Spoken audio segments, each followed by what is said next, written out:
नमस्कार, मेरा नाम है डॉक्टर आदर्श। हमारी एक नई कहानी आज से शुरू हो रही है जिसका नाम है the man eater leopard of Rudraprayag. इस लेपर्ड के ऊपर जिम कॉर्बेट ने एक पूरी बुक लिखी है। इस बुक में टोटल 24 चैप्टर हैं। जैसा कि हमने इंट्रो वाले वीडियो में बताया था कि हम हर एक चैप्टर का एक सेपरेट वीडियो रखेंगे जिससे आप पूरी कहानी को कोरिलेट कर पाएँ। आज हम पहला चैप्टर शुरू करेंगे। उस पहले चैप्टर का नाम है द पिलग्रिम रोड। अगर आपने कभी केदारनाथ और बद्रीनाथ की यात्रा नहीं की है और अगर की भी है तो इससे बहुत अच्छे से जुड़ पाएंगे। यह जो चैप्टर है उसमें केदारनाथ और बद्रीनाथ की यात्रा हरिद्वार से कैसे शुरू करते हैं और कैसे कहाँ पर क्या क्या मिलता है और कैसे वहाँ पर पहुँचते हैं इसके बारे में बहुत अच्छे से बताया है। तो बहुत ही इंटरेस्टिंग होने वाला है चैप्टर, तो आप जुड़े रहिए और चलिए शुरू करते हैं पहला चैप्टर अपना, इसका नाम है द पिलग्रिम रोड।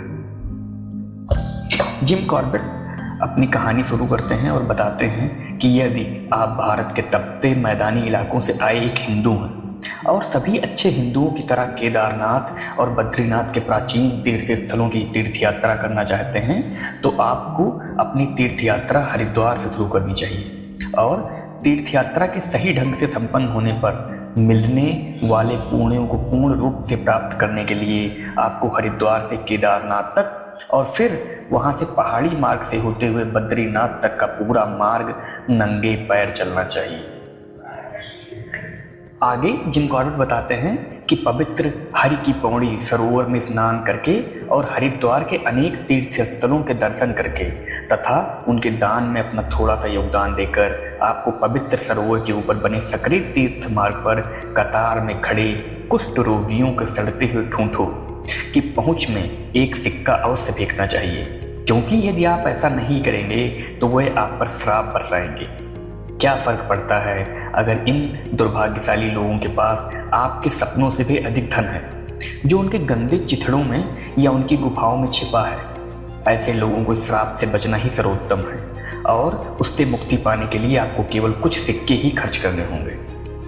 आपने अब वो सभी कार्य कर लिए हैं जो एक अच्छे हिंदू के लिए रीति रिवाज और धर्म के अनुसार आवश्यक है और आप अपनी लंबी और कठिन तीर्थ यात्रा शुरू करने के लिए स्वतंत्र हैं। हरिद्वार से निकलने के बाद सबसे पहला दर्शनीय स्थल ऋषिकेश है। यहाँ आपका परिचय काला कमली वल्लाहों से होगा, जिन्हें यह नाम उनके संस्थापक द्वारा धारण किए जाने वाले काले कंबल के कारण मिला, जिसे उनके कई शिष्य आज भी धारण करते हैं। एक विशेष प्रकार का वस्त्र या ढीला लबादा जिसे कमर के चारों ओर बकरी के बालों की डोरी से बांधा जाता है। ये लोग अपने अच्छे कर्मों के लिए पूरे देश में प्रसिद्ध हैं। मुझे नहीं पता कि तीर्थ यात्रा के दौरान आपको मिलने वाले अन्य धार्मिक समुदायों में से किसी को प्रसिद्धि प्राप्त है या नहीं, लेकिन काला कमली वल्लाह को यह प्रसिद्धि प्राप्त है और यह बिल्कुल उचित है, क्योंकि वे अपने कई मंदिरों और तीर्थ स्थलों पर प्राप्त दान से अस्पताल, औषधालय और तीर्थयात्री आश्रय स्थल बनवाते हैं और उसका रख रखाव करते हैं और गरीबों और ज़रूरतमंदों को भोजन कराते हैं।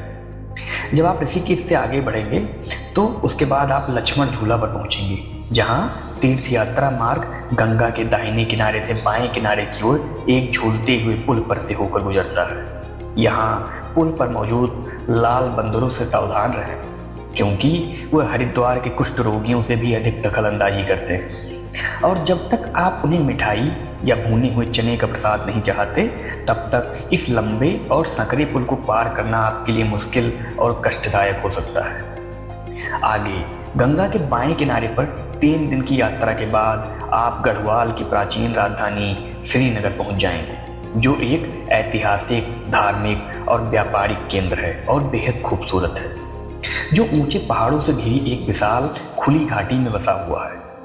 सन 1805 में यहीं पर गढ़वाली सैनिकों के पूर्वजों ने, जिन्होंने 2 विश्व युद्धों में वीरतापूर्वक लड़ाई लड़ी, गोरखा आक्रमणकारियों के विरुद्ध अपना अंतिम और असफल संघर्ष किया था।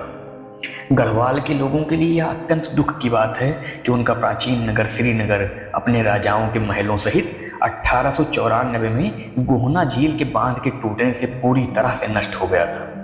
गंगा की सहायक नदी बिरेही गंगा की घाटी में भूस्खलन से बने इस बांध की आधारशिला 11,000 फीट चौड़ी, शिखर 2,000 फीट चौड़ी और ऊंचाई 900 फीट थी। जब यह बांध टूटा तो मात्र 6 घंटे में 10 अरब घन फीट पानी बह निकला। बांध के टूटने का समय इतना सटीक था कि बाढ़ ने हरिद्वार तक गंगा घाटी को तबाह कर दिया और सब कुछ बहा ले गई। पुल पर हुई दुर्घटना में केवल एक परिवार की जान गई, जिसके सदस्यों को जबरन हटाए जाने के बाद भी वे वापस खतरे वाले क्षेत्र में लौट आए थे। श्रीनगर से आगे चतिखाल तक पहुंचने के लिए आपको एक कठिन चढ़ाई का सामना करना पड़ेगा, लेकिन रास्ते में मिलने वाले शानदार नज़ारों से यह मेहनत सार्थक हो जाती है। गंगा घाटी और केदारनाथ के ऊपर शाश्वत बर्फ के दृश्य दिखाई देते हैं। चतिखाल से एक दिन की पैदल यात्रा के बाद आपके सामने गोला बराई दिखाई देता है, जहां घास फूस की छतों वाले तीर्थयात्री आश्रयों की कतार, एक कमरे का पत्थर से बना घर और उसका पीने का कुंड है। यह विशाल और भव्य पीने का कुंड एक छोटी निर्मल धारा से भरा जाता है, जो गर्मियों में चीड़ के पौधों से तराशी गई कई नहरों के माध्यम से पहाड़ की ढलान से धीरे धीरे बहती है और वर्ष के अन्य मौसमों में काई और मेडनियर फर्न से ढकी चट्टानों पर बेरोक टोक और आनंदमय ढंग से बहती है। साथ ही चमकीले हरे जलकुंभी और आसमानी नीले स्ट्रोबेलंथिस के हरे भरे बिस्तरों से होकर गुजरती है। तीर्थयात्री आश्रयों से 100 गज आगे सड़क के दाहिनी ओर एक आम का पेड़ खड़ा है। यह पेड़ और इसके ऊपर बना 2 मंजिला मकान, जो गोला बराई तीर्थ आश्रम के स्वामी पंडित का निवास है, विशेष रूप से उल्लेखनीय है क्योंकि वह उस कहानी में महत्वपूर्ण भूमिका निभाते हैं जो मुझे आगे आपको सुनानी है। 2 मील और आगे उस आखिरी समतल भूमि पर जो आपको कई दिनों तक दिखाई देगी और आप रुद्रप्रयाग पहुंच जाएंगे, जहां आपको और मुझे मेरे तीर्थयात्री मित्र विदा होना होगा, क्योंकि आपका मार्ग अलकनंदा नदी के पार और मंदाकिनी नदी के बाएं किनारे से होते हुए केदारनाथ की ओर जाता है, जबकि मेरा मार्ग पहाड़ों के ऊपर से होते हुए नैनीताल में मेरे घर की ओर जाता है।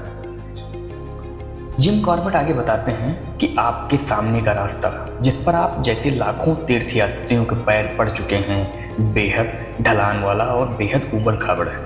आप जिनके फेफड़ों ने कभी समुद्र तल से ऊपर की हवा में सांस नहीं ली, जिन्होंने कभी अपने घर की छत से ऊपर की ओर नहीं चढ़ाई की और जिनके पैरों ने कभी नरम रेत से ज़्यादा सख्त कुछ नहीं छुआ, आपको बहुत कष्ट सहना पड़ेगा। ऐसे कई मौके आएंगे जब हाँफते हुए खुरदरी चट्टानों, नुकीले शंखों और जमी हुई जमीन पर चलने से फटे और खून बहते पैरों से आप अपनी पहाड़ियों पर चढ़ेंगे और तब आप सवाल करेंगे कि क्या जिस भावी पुरस्कार की आप कामना कर रहे हैं वह आपके द्वारा चुकाई जा रही वर्तमान कीमत के लायक है। लेकिन एक अच्छे हिंदू होने के नाते आप परिश्रम करते रहेंगे और इस विचार से खुद को दिलासा देंगे कि पुण्य बिना कष्ट के प्राप्त नहीं होता और इस दुनिया में जितना अधिक कष्ट होगा, अगले जन्म में उतना ही अधिक पुरस्कार मिलेगा। यह उस यात्रा की शुरुआत है जहां आस्था केवल मानी नहीं जाती, उसे हर कदम पर खून, दर्द और त्याग से साबित करना पड़ता है। यह वह मार्ग है जहां शरीर टूटता है, सांसें जवाब देती हैं, पर विश्वास कभी नहीं डगमगाता। हर कदम एक परीक्षा है, हर सांस एक संघर्ष और हर पीड़ा मोक्ष की ओर बढ़ता हुआ एक और कदम। तो ये थी पहले पार्ट की कहानी the Pilgrim road. Thank you, मिलते हैं अगले पार्ट में आपको। तब तक के लिए धन्यवाद।